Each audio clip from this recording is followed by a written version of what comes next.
Bonjour à tous, ici Faustin Priaulx pour la chaîne YouTube UGK Trading. J'espère que vous allez bien. Bienvenue dans cette nouvelle vidéo. Aujourd'hui, je vais vous montrer 3 conseils super importants si vous souhaitez analyser correctement un actif financier comme un professionnel. Et justement, ces 3 conseils que je vais vous donner sont souvent négligés par les particuliers. Avant de commencer, je vous invite à vous abonner à cette chaîne YouTube et à activer la cloche des notifications si ce n'est pas déjà fait. N'hésitez pas à mettre un like en bas de la vidéo, ça fait toujours plaisir. Et si vous avez des questions, mettez-les en commentaire, je prendrai le temps de vous répondre. Allez, c'est parti, je vais tout de suite vous présenter mon graphique. En l'occurrence, nous sommes ici sur MetaTrader avec l'euro-dollar. Donc quand on analyse un graphique, même si on veut faire du court terme, du scalping ou de l'intraday, c'est important d'avoir une vision long terme, un graphique dézoomé. Et généralement, l'erreur du particulier, c'est de regarder par exemple ici un actif en 1 minute. Ça veut dire que chaque bougie ici représente tout simplement 1 minute de cotation, ou bien le regarder en 5 minutes, ou même en 15 minutes. Vous allez tracer vos niveaux, mettre en place vos indicateurs, prendre une position sans avoir regardé l'actif sur des unités de temps beaucoup plus importantes. Par exemple, en mensuel, chaque bougie ici en mensuel représente 1 mois de cotation. Et donc, mon premier conseil lorsque vous débutez, regardez toujours l'actif en mensuel, surtout si vous ne le connaissez pas bien. Justement, ici, si je dézoome l'euro-dollar, on peut regarder en mensuel que c'est super intéressant et super propre. Je peux par exemple vous tracer ici un niveau de résistance presque, j'allais dire chirurgical. On voit ici les différents points de contact. Un point de contact ici, 2 points, 3 points, 4 points. Cassure de ce niveau. Donc, on sait qu'on a cassé un niveau technique super important sur l'euro-dollar, qui plus est en mensuel. On est passé au-dessus de la moyenne mobile 200 périodes exponentielles. Donc potentiellement on pourrait être haussier, surtout si on casse ce niveau-là. Ok? Donc ça veut dire quoi? Ça veut dire que si vous regardez en mensuel un actif, ça peut vous donner des informations super importantes pour trader, même à court terme. Donc je le répète, le premier conseil, c'est vraiment de regarder des unités de temps importante. Mon deuxième conseil, si vous souhaitez analyser comme un pro un actif financier, c'est de prendre en compte, encore une fois, les unités de temps, non pas pour analyser votre graphique, mais surtout pour tracer vos zones de prix, vos niveaux techniques, vos supports, vos résistances. C'est-à-dire, grosso modo, quadriller le graphique.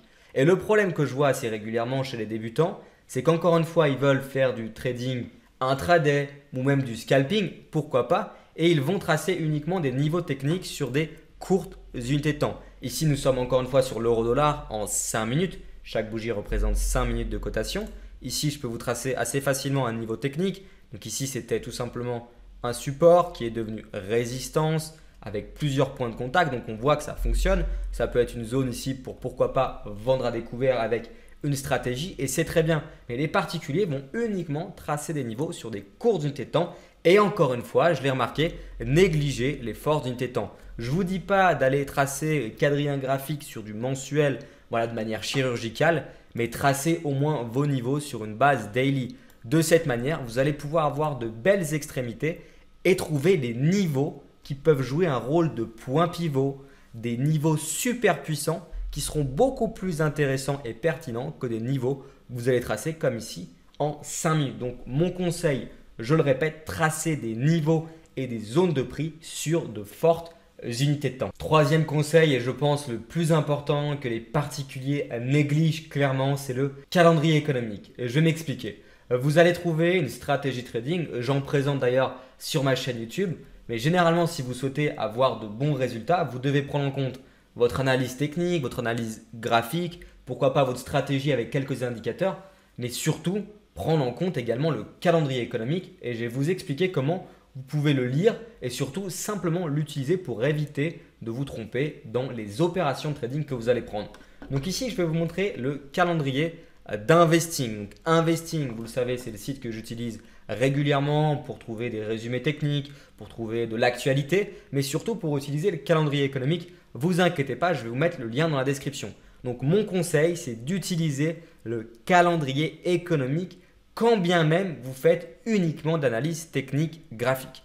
Alors effectivement, un calendrier économique, ça peut faire peur, ça peut paraître super difficile à lire. Moi, mon conseil, si vous faites uniquement de l'analyse technique et graphique, grosso modo, c'est ce que je fais, c'est de ne pas utiliser ces statistiques pour prendre des opérations, mais surtout vous dire que lorsqu'il y a des statistiques qui sont importantes, je vais m'écarter du marché pour éviter d'avoir une position, tout simplement, alors qu'il y a une statistique qui va sortir qui risque de faire bouger le marché dans un sens ou dans l'autre. Donc on s'écarte du marché. Alors comment savoir si la statistique est importante et si elle va impacter notre marché? Tout à l'heure, on prenait l'exemple de l'euro-dollar. Donc ici, on va se mettre sur le calendrier économique et on va regarder tout ce qui touche à l'euro et effectivement au dollar américain, donc côté États-Unis. Donc ici, on vérifie l'heure actuelle, il est 15h54. C'est assez simple de le voir. On descend un petit peu sur l'horaire en question. Donc on voit ici, à partir de 14h30, une stat, 2 étoiles, donc ce n'est pas forcément extrêmement important. Il y a une minute, une stat côté US, ça ne va pas impacter du tout notre trading car il n'y a qu'une étoile. Donc on regarde qu'on a le champ libre, grosso modo, j'allais dire même jusqu'à 17h, on a une stat du côté GBP, mais ça ne devrait pas faire bouger l'euro-dollar. Donc on peut y aller tranquille. On sait en revanche qu'à 19h10, on a une stat 3 étoiles, discours de Lagarde, présidente de la BCE. Donc on va essayer de ne pas avoir de position aux alentours de 19h30. L'idéal, ça serait de clôturer ces trades 30 minutes avant cette annonce. Donc c'est très simple, on ne va pas analyser le calendrier économique, on va simplement s'écarter du marché lorsqu'il y a des stats qui pourraient simplement impacter notre trading. Donc n'oubliez pas, le calendrier économique, c'était mon troisième conseil. Voilà, j'espère que cette vidéo va vous aider à progresser notamment dans l'analyse des actifs. Si vous souhaitez apprendre le trading, n'hésitez surtout pas à rejoindre la formation UGK Trading qui est pour le moment totalement gratuite. Je vous mets à disposition ma stratégie de trading, des astuces et du coaching, donc profitez-en. Également, n'oubliez pas de vous abonner à cette chaîne YouTube, mettez un like si vous l'avez aimé et surtout commentez si vous avez des questions. Pour les autres, on se retrouve pour une prochaine vidéo, mais surtout, restez très prudents sur les marchés financiers. Allez, à plus tard.